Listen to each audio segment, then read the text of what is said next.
Welcome back to another week. This week we have my dad back on the show, Murray Lowe. You get to hear in this episode some of the coaching clients that he's had. He doesn't reveal names, but you kind of get very much a picture of their status and their success. It's pretty cool. I didn't know a lot of this stuff. So you're going to see and hear, this is a really practical episode of evaluating how am I as a leader and what should I focus on next, and not taking on too much. Like this is fundamental, and the things in this episode are the things that I definitely need to work on. So I really enjoyed this interview. Hopefully you guys will too. Here is another episode with Murray Lowe. Welcome back, Dad. It's been a little while here, but we're recording another episode on leadership, and I am sick. So the good thing about this is that I'm going to try and be as quiet as possible and let you do all the talking. So how does that sound? That sounds great, and I appreciate your having me back. Good to be here, and I don't know if you can stop talking, so we'll see how this works here. Well, I am on NyQuil, so this is probably the closest we'll ever get to me podcasting drunk. So, this is as good as it gets. Okay, sounds good. Okay. Let's do it. So we were talking about leadership last time, and you and I had a conversation off air about where to start. If someone realizes, okay, I want to be a better leader, maybe I'm the bottleneck, what are some actionable, concrete things that people can do? We can either talk about that or we can talk about the crucial conversation stuff. It's up to you. Well, let's start with that, and if we need to go to crucial conversations, we can go there, but I assume that's probably something in and of itself. I could talk for hours and hours about that. Which we hope you do. Which would be great. Where to start? Well, I can tell you where not to start. Okay. My first coaching gig, when I sold my training business and started going into executive coaching, my first coaching gig actually was with an NFL coach and an NFL general manager. And they had a hard time being in the room with one another. And it was really interesting working with them. And I've worked not just with them, but I've worked with hundreds and hundreds of people, groups, teams that really grow to the point where they almost detest, loathe, despise. They get to a point where to be in the room with someone else almost is beneath them, and they can't do it. They can't do it emotionally. They can't do it verbally. They can't do it interpersonally, and it's very, very, very apparent when that happens, because when you get into a room with groups or people like that, it's like there's so much tension in the room, you can cut the air with a knife. Mm. And so... and just for our listeners who are less football inclined, the coach's job is to win games. The general manager is kind of his boss, right? And his job is to make money on the franchise. And more than that, I've done a ton of work in sports. A lot of coaches, high performance athletes. A general manager's job is to get the players and make money, and the coach's job is to use those players. So if those two aren't on the same page, you got each of these people making each other's job harder. Making each other's job harder, and if they're not succeeding, they're blaming each other. They're pointing the finger at the other person, and. The interesting thing about when you start working in professional sports, you know exactly how much the people that are in the room are making, and they're making a lot more money than I am. I think the coach is making around $5 million at the time. The general manager is making around $3 million at the time. So, and that, and and they're not having so much success as they could be having, and the immediate reaction is to point the finger at the other person. So. You mentioned where do you start? Where do you not start is with other people, is blaming other people or pointing the finger. If you got a practice that's not doing as well as you should be doing, you can't point the finger at your staff, or you can't point the finger at your dentist. Your fellow partners, your fellow dentists. You've got to start by saying, what am I doing to contribute to this situation, and what do I need to change? And that's. Part of I think the bigger question is what is the nature of change? How much do I need to change? How much does the other person need to change? Now I'll just continue on the story because I want to know. we worked with these guys for a couple of days, and nothing changed. Finally, on day 3, we gave them some data. And the data was a 360-degree survey that was administered. And so other people filled out about 80 questions around the type of leader this person was. This was not a sports-specific survey. It's not saying how good of a general manager, how good of a coach this person was. It was how good of a leader is this person. And a 360 means it's a circle, right? It means I'm going to get data from my boss. I'm going to get data from my peers, who are either way, 180, and then I'm going to get data from the people below me.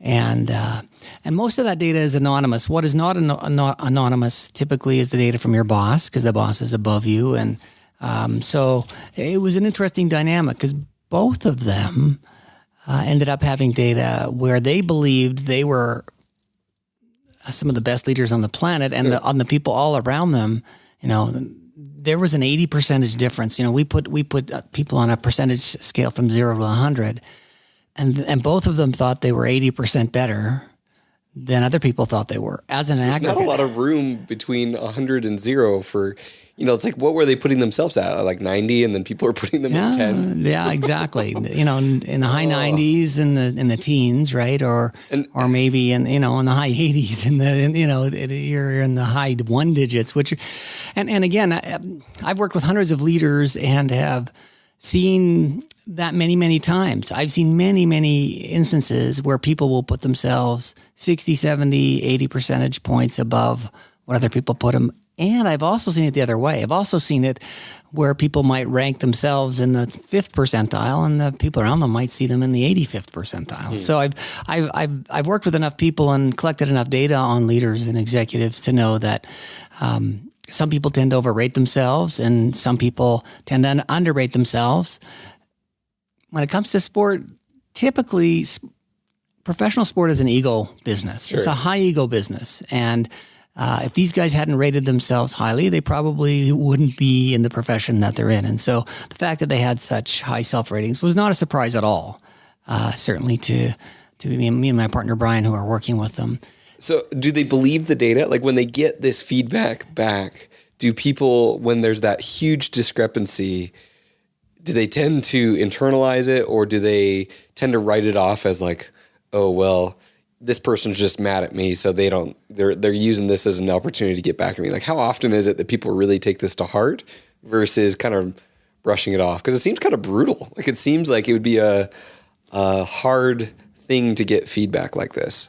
Well, it is. It's a huge risk. You put yourself out there, and yet that was part of the condition that we went to work with them, because until we got that data, there was no progress whatsoever. But your question is, how often do people struggle with this? Quite often. There's a predictable reaction to bad news. Like if someone in your family dies, typically you go into shock. Right? And then you go into denial. And often, there's this phase in psychology. You go through shock, denial, then you go through anger and frustration, kind of depression, and then kind of you get to resignation and acceptance. And people always go through that cycle. Some can go through it very, very, very, very quickly, and others it takes a while. We were working with a coach, very similar data, in terms of self-perception. And this is not the NFL coaches, but a coach of a world-class athletes. We're working with them, and first, we spent 2 coaching sessions with this dude and with this coach, and making no headway. And finally, on the 3rd session, he started making some headway. So I said, "So what's changed?" And he said, "Finally, I realized that people won't lie. People aren't lying here, and." So a lot of it is making sure that the people that you're getting the 360 information, the 360 data from, understand it. The people that are asking for the information understand the purpose of it. And then for me as a coach, I have to help them through that cycle. And so the first few times I did that, I was not as skilled at preparing people for the shock of the data. Setting the expectations and preparing them for the shock and preparing them to deal with the fallout of the magnitude of change that they had to deal with. So at first, I would say about 10% of the people I worked with, they'd get the data and they would just I'm not going to work with you anymore. I haven't had anyone do that in the last 2.5 years. Haven't had a single person who said to me, I understand the data, but I'm not interested. So I have to take ownership in terms of my ability to help people to understand and receive feedback and see feedback as an opportunity. So again, one of the things I always suggest people do is where they start is to get some feedback from people, right? And so where you want to get feedback from your practices, I would pick your biggest skeptic. I would pick the ringleader. In every practice, there's kind of, you're the dentist and there's an office manager, but I would pick someone, and there may be an office manager, that's right, but I would pick someone who is seen as the informal leader and in fact, maybe the biggest skeptic. Is it, how hard is it to do these 360 reviews? Like, would this be reasonable if you only have, one or two assistants, one or two hygienists, and you've got one or two people at the front desk, maybe an office manager. So we're looking at like 4 to 7 people. Is that enough data to really allow people to be anonymous? Or, would you recommend a dentist try and do one of these formal 360s? So the answer is if that's all you've got, probably not. I always like to have 8 to 10 or above. 10 people or above. And what we do with the data, by the way, is we divide them into different groups. So one of the group is your boss, and then another group is your boss's boss. Another group is your peers. Another group would be your direct reports, and then others, which could include your customers. You could have some of your customers there. You could have some of your suppliers in those categories. But what we do to ensure anonymity is that unless 3 people from a category answer, then we don't report back the data individually, so no one can be identified individually. So it'd be hard, and especially because you don't have a boss or a boss's boss, or a lot of times peers. If you're a solo doc working in an office by yourself, you don't have all of those things. You are your own boss. There are no peers, and all you have is 3 to 7, maybe 10 in a bigger office. Yeah. But in general, kind of that lower 5, 6, 7 number. I mean, you could still gather the data. You probably just wouldn't be able to segment it or segregate it. And in fact, if I were to work with someone who only had 7, I'd say, okay, let's not put them in categories. Let's just gather the data and lump them all in one category. Okay. Because what people have to feel like is that there's no retribution. They can't be identified for providing the feedback. Which would 100% stop. I mean, if your assistant, your front desk thinks like you're an awful leader, or you're an awful communicator, or all these things, but they're like, man, there's only a few of us around here. If I say this, they're gonna know it's me that I put this. That's gonna stop people from giving that honest feedback, and so it's just not gonna come out. So you have to. They also would all. Do you coach the people who are giving the feedback that like this will be anonymous, and then have them kind of reinforce that, hey. How do you convince people to give real feedback? Well, the fact that it is a survey goes a long ways. I mean, I've done enough of these. We've done about 170 of these. So, and we've seen the entire spectrum. There is a bell curve, and there are people that are fantastic, and there are people that are just horrendous, and there's every shade of green, blue, yellow, of the rainbow in between. And so. When you see enough of the feedback, you recognize that people are comfortable doing that. That said, I worked with a woman from the East Coast. She was an executive in sports, and she got what I thought was really good feedback. Her feedback was in the 80th percentile, but at any rate, she got her nose out of joint and tried to get 3 people fired. Oh my goodness! Because she didn't like the feedback from a certain group. And it's like we had to literally talk this woman off the ledge to say, look, you can't do this. This is not the purpose that it is. So a lot of it has to go into preparing yourself and preparing others for the feedback. For example, when we do this, we always tell the boss, your feedback is not anonymous. So just be aware they're going to know what you're saying. So, answer the questions accordingly. Because oftentimes the bosses will rate their people, lower than they would rate themselves. Now that I've done that, I've also gone into, recently I worked with a company, CEO of a company, of $250 million company, but not huge, only 300 employees, but in a nice industry. And rather than do a 360 survey, I interviewed everyone. I interviewed the only boss he had was the chairman of the board, who really wasn't that influential, and he didn't have any peers. So I ended up interviewing a bunch of direct reports. And I've done this a number of times. And actually, when I do that, when I go into an organization and do that, I literally give them everything everyone says. So what I tell people when I'm collecting this kind of data is I say, the feedback you're giving me is going to be anonymous or confidential and not confidential. I say it's confidential in the sense that nothing will be attributed to you. So no one will know that you said this. I said it's not confidential in the sense that whatever you say is going on the page, and that person's going to see it, and they'll be able to identify. If you tell a specific story and you and the other person were the only ones in the room, you're identifying yourself. So you kind of give them that feedback. And then I tell them, I say, you can be an open as candid as you want to be. So getting back to the feedback, getting back to this, it takes people a little bit of time to process the information, particularly if it's not perfect. And I even went through this process. I went through the 360 myself, and I thought I was a pretty good leader. And, I thought I was going to score in the 90th percentile. I only got in the 85th percentile, and I was mad. I was upset. I'm thinking, I've been in leadership. You're a straight A student. To get a B is kind of a blow.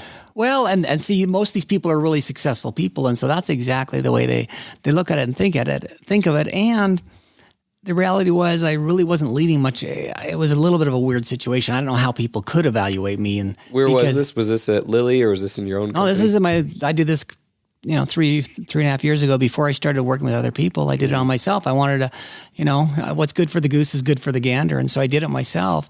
And so I got to go through that and understand that it's all about expectations, right?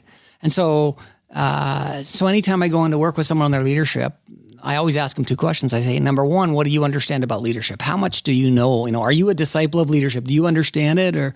And I'll say, a lot of people just kind of grow up and they come up through the ranks and they got good at something and they keep getting better and they buy a practice or do whatever because they went to dental school, but they really never studied leadership. Other people like you and maybe people listen to these podcasts probably have done a lot more work around that. So there's a spectrum of I'm really knowledgeable about leadership till I know nothing. And knowledge does not equal skill or application. It just is kind of a foundation. It is a foundation in terms of this can feel like it's a total shock. It's coming out of left field. I don't even understand what this is about. The second thing I always ask them is how much or how often have you received anonymous feedback from other people? Has that ever happened to you in your career? And I don't know, in dental school, did you guys have to give anonymous feedback? Did you give feedback to your people in your cohort, or you worked in teams or groups? Did you have to fill out assessments? As peers, no, but I mean, you get anonymous feedback on your dentistry. You'd have to turn in a prep or a crown. Is that anonymous or someone? It was anonymous, but it's part of an exam. Okay, well, that's an exam. That's different. This is not an exam, although it feels like an exam. Right. No, this is people telling you, and some people see this survey as, do you like me? Right. Am I acceptable? And what I have to tell people is, this is nothing about who you are as an individual. This is a small sliver of your life. You are who you are, and as an individual, you have value that's independent of this. It's almost like a snapshot. And I tell people it's like a snapshot of a race car. And sometimes those snapshots, they're fuzzy. It would depend on how long someone's been in a practice. If you've been in a practice for 6 months and you did this, it'd be very different than if you've been with them for 10 years versus 3 years. And depending on if you recently had a lot of turnover or not, some incident has happened in your office to create a little bit of a kerfuffle, it'll make a huge difference. So again, it's just data. But what I always tell people is you need to have a reliable source of data and someone who can give you some information, and hopefully everyone has someone like that in their practice. That's not a role that a lot of people feel comfortable with, right? Particularly if it's with my boss. One of the questions I always get when I give this people the data is, do I have to share this with my boss? I say, why? Why do you think I asked this? So you're asking them? Yeah, or they ask me. They're asking me the question. So they're doing the 360 review. Do I need to share this with my boss? So because their direct reports, it's kind of jumping them, this raw data, it could reflect poorly on them and affect their staying on, raises, all of that. They get fired and things like that. And so, I always tell people that I would prefer that people would be totally honest and open. And I say to people, it totally depends on your organization. I've worked with, and again, I'll come back to the world of sport over and over again. I want to come back to this coach and this general manager. Yeah.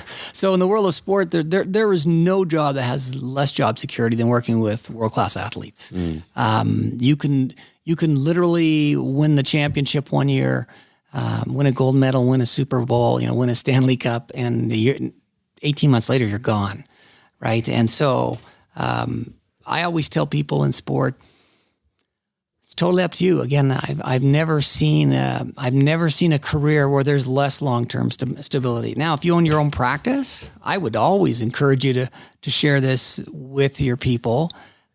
Again, though, we might turn this around because people would say, you know what? If my people see I'm a crappy leader, maybe they're going to want to go and work somewhere else, right? So it really depends on the circumstances and situation and what you're doing about it. More importantly, than whether you share the data or not, is what do you do about it? What am I going to change? So, and I love this because this is so concrete in terms of improving your leadership. Rather than read 50 leadership books and listen to a bunch of podcasts, you're saying get feedback from the only people who know how you are as a leader. Because these are the ones and some people are maybe a different leader at home than they are at work. And so it's like you need context-specific leadership of if you're trying to improve your leadership in your dental practice, you need feedback from your dental practice and a safe way to do that. And having a third-party coach do this with you is maybe one of the only ways to really get that honest feedback in an anonymous way. So I want to go back to this general manager. Okay, yeah. So what was different? Like, what did they do? How did they react? And what was the traction? So at one point in time, I remember talking to this guy who I thought was one of the most. I thought he was one of the most successful. I had no idea that any of these things were going on. This was all behind the scenes, so I had no idea any of this stuff was happening. So publicly, seems like a great leader. Thinks of himself as a great leader. And great guy. Just got everything going for him. And gets this super negative feedback. And he looks at me and says, do you think I've got what it takes to coach in the National Football League? And my mouth is just like, I don't know what to say to that. How long had he been coaching? I can't say too much. I don't disclose any of my clients. I don't disclose any of my industries. Okay. This was not his first year coaching. No, he's a well-known guy. And it led us to an interesting conversation. A lot of leaders run into something we call the imposter syndrome. Imposter syndrome is, right, that, when I really peel back the layers, am I really capable of doing this? Am I, just because I've been through dental school and I own a practice, am I really a capable dentist and a capable business person? And that's a question that people will ask, and typically may not ask unless when they're going to ask that question, particularly when they're confronted with some feedback that maybe they weren't expecting, right? And so that's always an interesting question. Not for me to tell you. My answer, my response back is, well, what do you think? Right? I'm not going to tell them what I don't know. I'm How are you to judge? Judging on your record. Yeah, I mean, right. You were not. You've gotten results. Yeah, exactly. It's so the path to get there. So it was interesting because for both of them, once they received their data, they were in a different position to come to the table, and we started making headway. We literally felt like we're banging our heads against the table. We'd say, let's put them up against the wall and slap their face 4 times, back and forth until they actually will listen to us.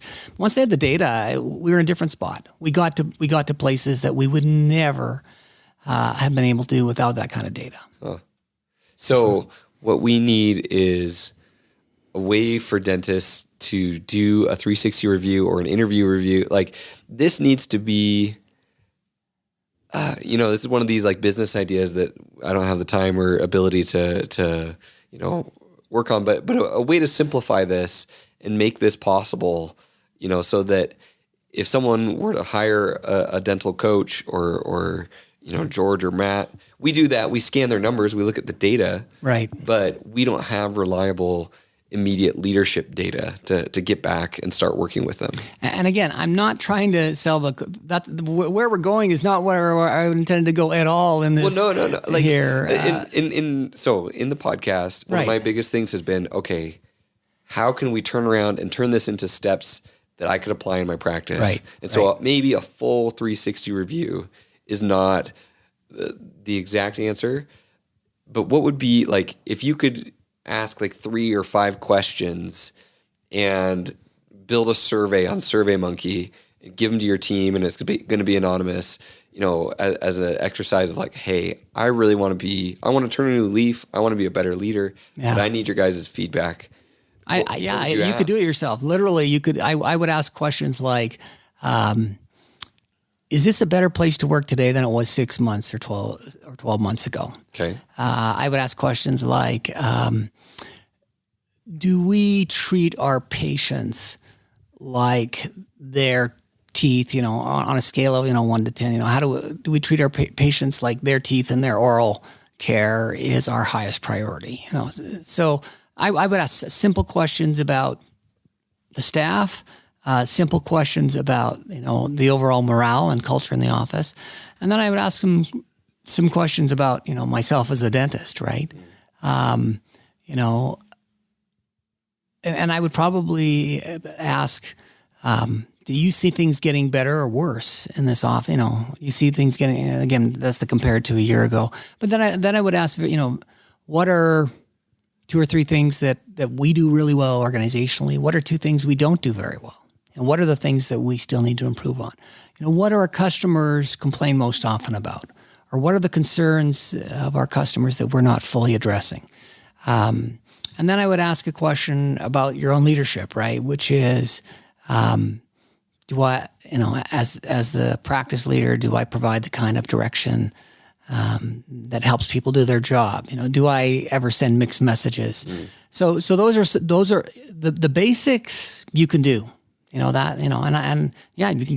it on a SurveyMonkey and try and keep it 10 questions. But before you do that, right, you've got to go to your people. So let me step back from this because I think this is an important step. But before you do that, there is a fundamental question around change that you need to address, and that is, how much change can I introduce to my practice at one time, and how much change do I introduce for myself at one time as the leader? Because you have to lead by example. It's not, do as I say, not as I do, and you guys need to change. If at all, the message comes across as you guys need to pull up your socks and get better, it won't work. It'll just backfire. And so it's got to be, we're going to get better, and that starts with me, and I need your help, and I need to learn from you guys. I need you to teach me as your leader how to be a better practice leader. You're with our patients as much or more than I am, and every minute you spend with patients, you collect information and you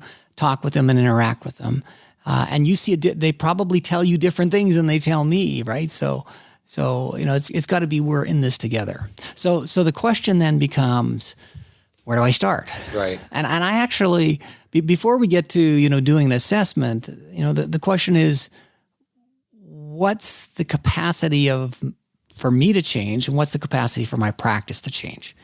And as you know, I'm a little bit of a self-improvement nerd. I've always been engaged in self-improvement projects.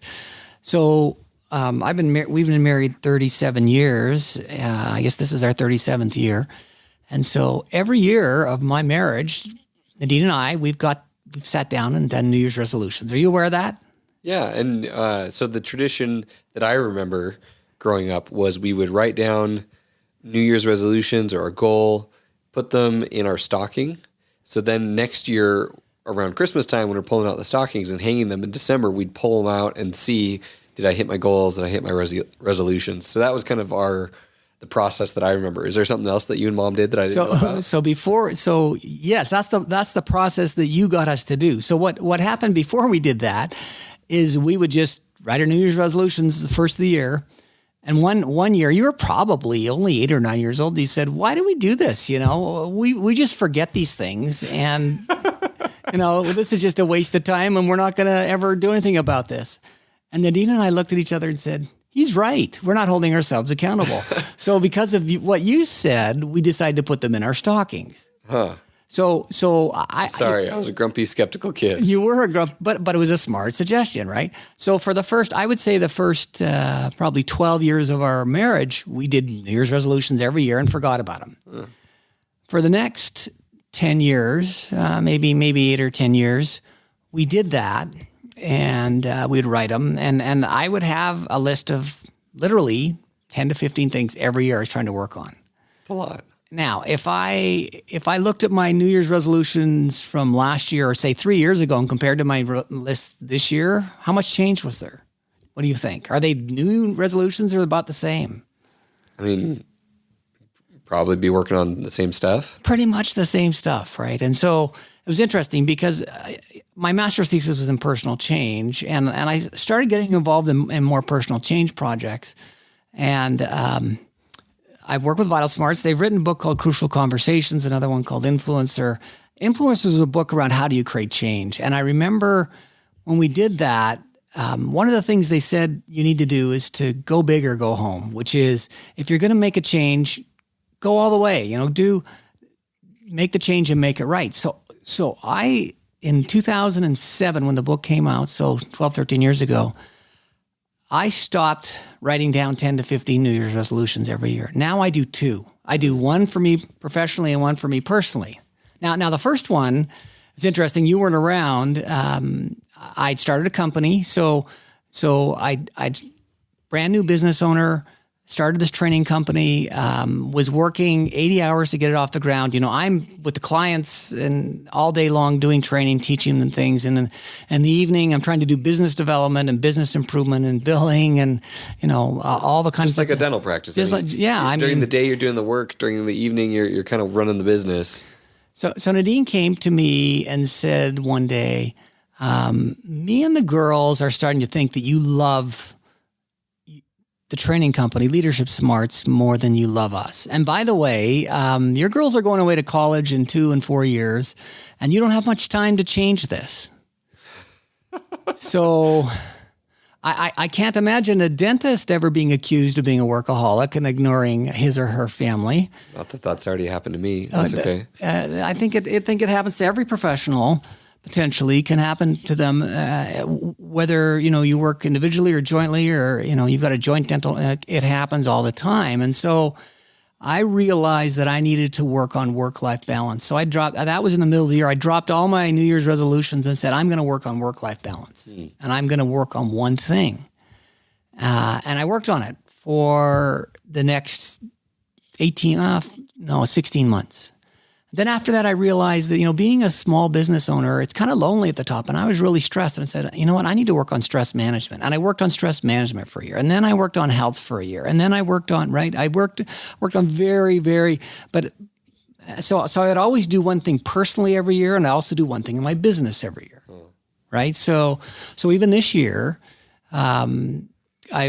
my personal objective was to work on health, and I have a blood clot in my leg. I've got some issues with my leg, and I've been working on that, and working really, really, really, really hard. I think I've seen 5 or 6 chiropractors, 2 physical therapists, a doctor, and I finally feel like I'm getting this thing under control. It's starting to feel, I had a problem that lasted for 10 months, and now it's starting to feel good after a year.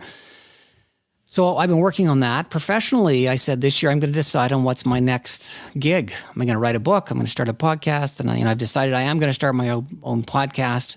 But I've spent a year trying to think and go through that. So I always work on kind of, for me, one thing individually, one thing in my practice. What you want to avoid is, and I had this happen all the time, these people would come to Crucial Conversations workshops, and I would call them workshop junkies. They would come, they'd sit in the front row, and they go, this is really exciting. In fact, I remember I had one woman who came, it was an interesting interaction. She comes in and fairly verbal and fairly confident. She said, I've been to 63 workshops, and I'm pretty sure that you can't teach me anything I haven't already learned. And I thought, okay, this is a workshop junkie. At the end of the workshop, she's like, wow, I think I learned more in this workshop than I had in any of my other workshops. I ended up doing a train the trainer with her. She said the same thing. But you get people who they just love new ideas, and they want to, everything they love, they want to try. And I'm going to go back to, are you familiar with Everett Rogers? He wrote a book on the theory of diffusion of innovation, which is how does change happen? How does innovation happen? No, I have not. Yeah. So he did a theory where he created an S curve that showed how people adopt change when you're trying to make change happen. And he actually started, I think he was a University of Iowa professor. He actually started in the 1950s, and he was hired by Monsanto, which was a chemical company, and they had developed some chemicals that would triple the yield of like crops. So literally it would reduce the amount of pests and triple the yield. And Monsanto, put out this new chemical and no one used it. And so they asked him to go out and figure out who would use it. And it was interesting. He called on a couple of farmers. First farmer he goes to, this is in the 1950s, pulls up and he notices there's a Cadillac in the front, not a pickup truck. Yeah. Knocks on the guy's door. This guy comes to the door and he's wearing kind of suspenders, white shirt, and a bow tie. He goes, this is a weird dude. I mean, this is not a typical farmer. And he talks to him and he realizes, he goes and talks to all these people and he realizes these people that try new technologies in some ways they're really open, they're really intellectual, they're really fun to be around, but they'll try anything. They love things that they get a high from doing something that's new. I think that's probably a decent chunk of our audience. I mean, if someone is listening to a dental podcast about practice ownership, I think by definition, they are a CE junkie, or they're just in $500,000 in debt and really trying to figure out a way to make this work and get ahead of it. So, and I know I'm this way. Christine, my wife, she gets nervous every single time I make a huge list of goals. She's just like, oh boy, here we go again. So what he found though was he developed this S curve and he found there's 5 major groups of people that go through change. He calls these people innovators. And then after the innovators, there's something called the early majority. Then there's early majority. No. Before the innovators, sorry. There's the innovators and there's the opinion leaders. There's the early majority, the late majority, and the laggards. And what they found is that change doesn't happen until the opinion leaders, end up adopting this change. Like just because the innovators try it doesn't mean it's good. And so it's really interesting. You're right. You've got all CE junkies and other people. I would hope the people that listen to your podcast would listen to all the ideas they hear. And if they're really strategic and they're really smart about innovation and change, they ought to be making a list of the things that are going to fail in their practice, right? To say, ooh, why would this not work in my practice? And so I think you've got to be really careful about going back to your practice and being seen as this innovator, as this person who's trying to create change. I was working with one of the authors at a company. We were working with an organization. Authors of Crucial Conversations. We were working with a company. We're trying to change the culture. We're trying to do a culture change. And we were explaining, the president of this company said, okay, we got 5,000 people in this company. How many people do I have to get on board? Do I have to get, convince half of them? And we said, no, you need to convince about 15%. And we said the 10% are the formal chain of command, right? The formal leaders. And then you got to convince what we call the informal leaders, these opinion leaders. And it was interesting. This was around the year 2000. And we just gave him this concept, right? And he said, okay, well, help us understand what's the difference between an innovator and an opinion leader. And he said, well, do any of you know someone here who drives one of these new Toyota, these great cars that like a hybrid? Yeah, drive a hybrid. And everyone looks around the room. No one knew one. I was actually working with him. I was a consultant. And said, actually, I have a neighbor who drives a hybrid. She was a neighbor and a friend, and she had gone She had gone to Harvard and got a degree in education, and then ended up getting an MBA from the University of Chicago. So she was very highly educated, lots of fun to be around, very energetic, very intellectual. And then he asked, so does she have any influence socially? The answer was no, she didn't, right? And so it was interesting. He said, what you have to do is you have to ignore the people that love all your new ideas. The people who love your, so what happens in culture change usually is you go into an organization and say, okay, if you want to change, stick up your hand.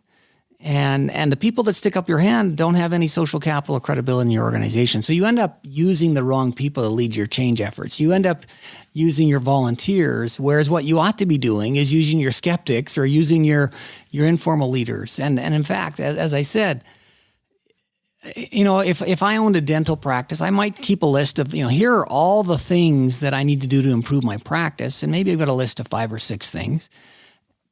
I go to a new seminar, I listen to a new podcast, I read something new and say, okay, I heard these 4 ideas. Why would none of these ideas work at my practice? The problem is this, is that they're going to give you an experience of the average dental practice, and your practice is not average. Your practice has different customers, different demographics. You have different employees, different skills, different background, different relationships with insurers and suppliers, et cetera. And so the general advice that people give you works generally, and you ought to be trying to poke holes in that. And hopefully, if you're really smart and really strategic, you're going to become much more discerning about what you introduce and why you introduce it and how you introduce those types of changes into your practice or into your life, right? So what we're not suggesting is you go out and try everything. When I was a kid, they had these commercials with Life cereal, and they might have replayed them again when you're a little kid watching cartoons on Saturday morning. So Life cereal was a new cereal when I was young, and there would be 3 kids around the table, and the mom would bring over these bowls of cereal, Life cereal, and go, I don't want to try this. And the other kid would go, I don't want to try this. Well, let's give it to Mikey. He hates everything, right? And so you ought to be looking for the people who are the skeptics and the cynics who hate things. They're going to be your biggest allies, because what you don't want to do is implement changes that are going to fail. And some of these changes are going to fail not because they're bad things to do. They might be good things to do, but they don't fit your circumstances. Your people aren't ready. You don't understand fully how to apply those changes to your practice. You're already trying to do too many things at once, and you can't absorb. So if I was working on my own business, what I would do in my own business is say, okay, what's my goal to change in the business this year? And I would try and work on it for a year. And then literally, okay, first 90 days, how can I measure this the next 90 days? If it doesn't change that year, okay, well, let's figure out what we need to do to change it the next year. What happens is I think we jump from new idea to new idea to new idea, and we really don't know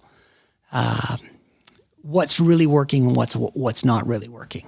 And by the way, so let me be clear. If your practice is going great and you've introduced 1 or 2 changes and it's rocking and rolling, spend some time figuring out why it's rocking and rolling, and then say, okay, can we improve on that? Because if everything's going well, you can throw stuff in there and all of a sudden it goes worse, right? Is it working because you got a great process? Is it working because it brings people together and makes them work as a team? Is it working because it makes you guys more efficient? Is it working because it makes our patients happier and they come back, so understanding, what you're doing and why you're doing it, and trying to limit what you do, I think is critical, both from a professional and a personal perspective. So there's a dentist that I met who is working with a coach, and the first thing this coach did with her was put her on a podcast diet. He said, no more dental podcasts about practice management, because she needed to focus on a few key things and really double down on that. And she had bright, shiny object syndrome where, you'd listen and you can do this, this, and this is working in all these other offices. So what you're saying is true change is hard, personally and professionally.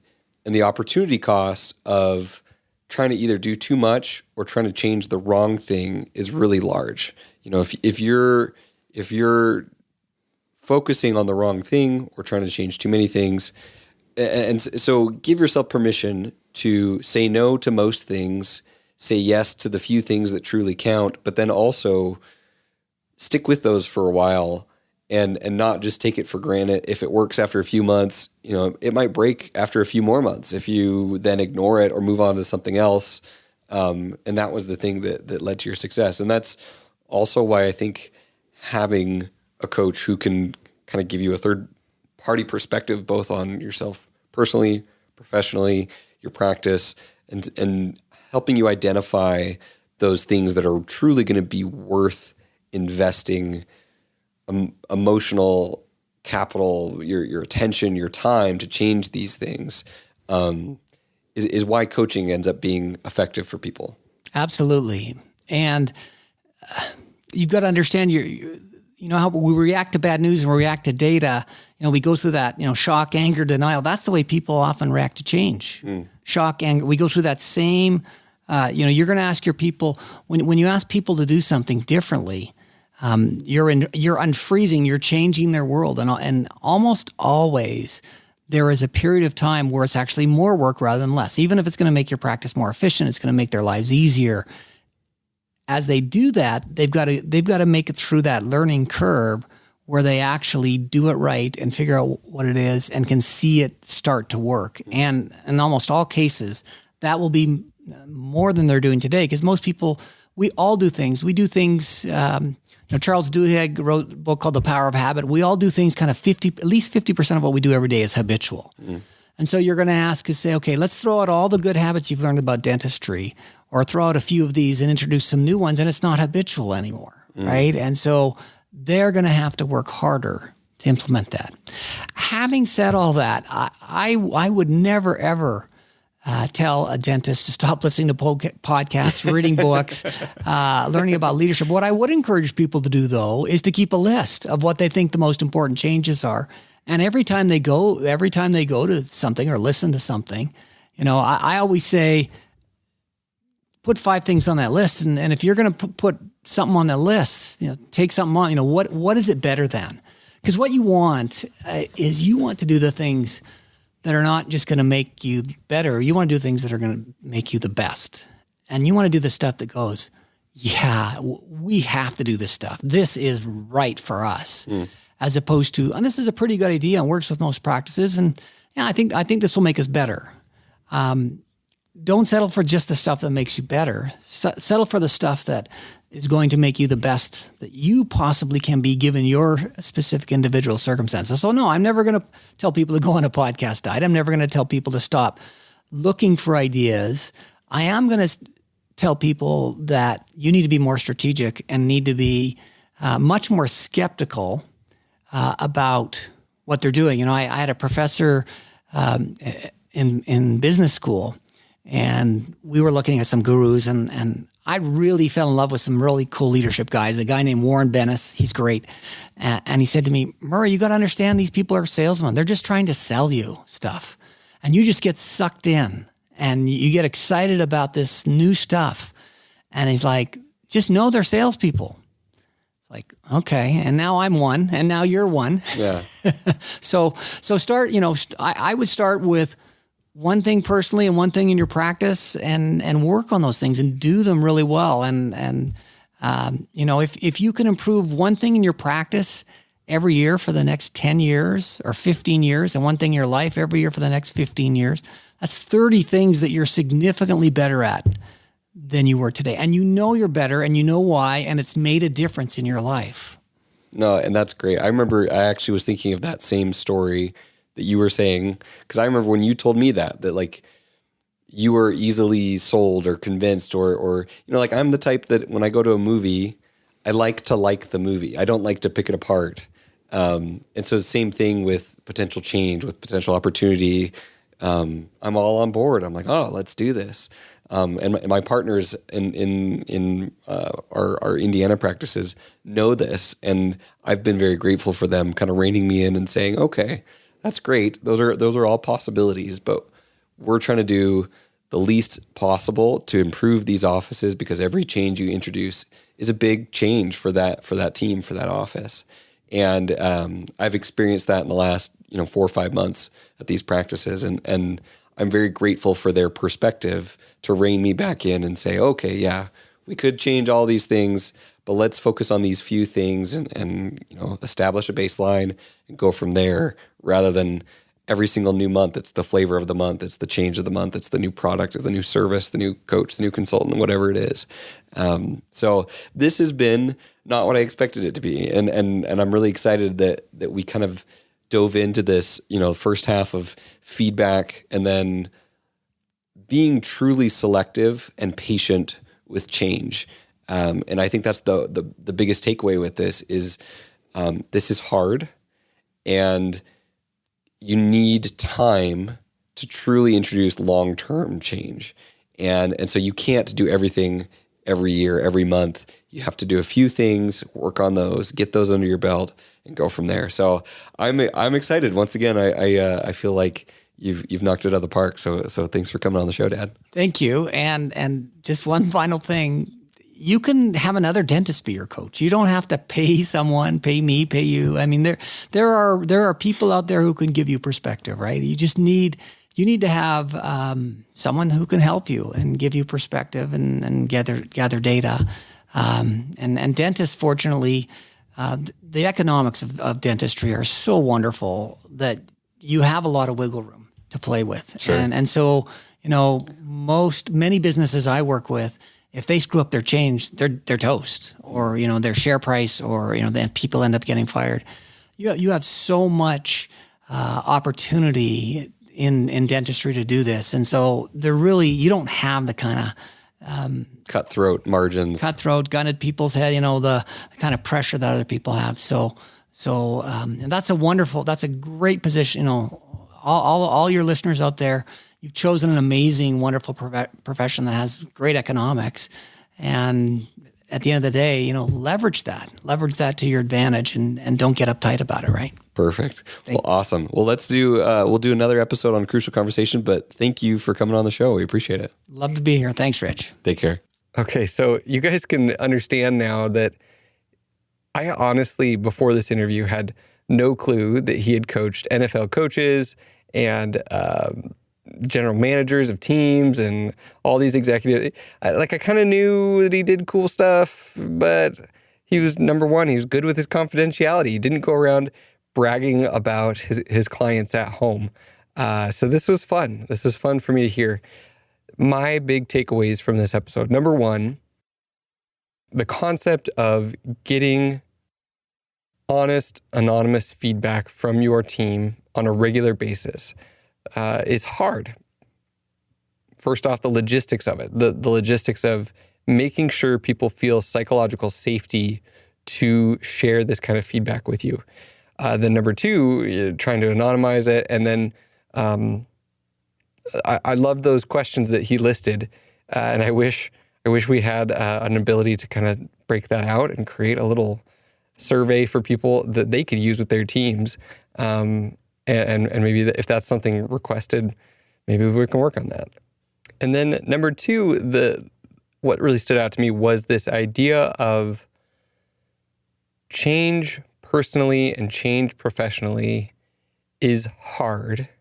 And anytime you're going to introduce that to your team, it's a big deal and it needs to be taken seriously. So deciding what not to change is just as important as we need to do this thing. And then it's barely been a month and they're like, okay, and we're going to do this, and we're going to do this, and we're going to do this. And it also depends on your team as well, on their appetite for change, their resilience, their ability to absorb new information, and how much drive they have to improve like you do.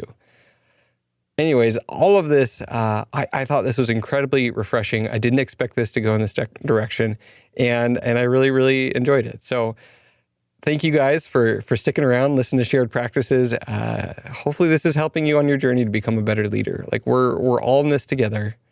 It's going to take effort and diligence to work on yourself, and it's going to pay off though. So keep sticking around. Hopefully you guys have enjoyed the other segments that we've got going on now with the Pursuit of Ownership, Practice Underwater, and we will talk with you next week on the Shared Practices podcast. I'm excited to announce a partnership with Sandy Pardue. We are rebooting the Dental Drill Bits podcast. Sandy and I sat down and said, what if we did a podcast together? What if we did a whole season of your show together? And it works out perfectly because I have a ton of questions and she has a ton of answers. So we combined my skill at asking questions, but not necessarily knowing the answer, and her skill at answering every single question with a wealth of knowledge, specific examples, and experience. If you want to get your dental practice organized, if you have trouble with understanding the roles and the functions and the systems of your office, join us every Tuesday on the Dental Drill Bits podcast.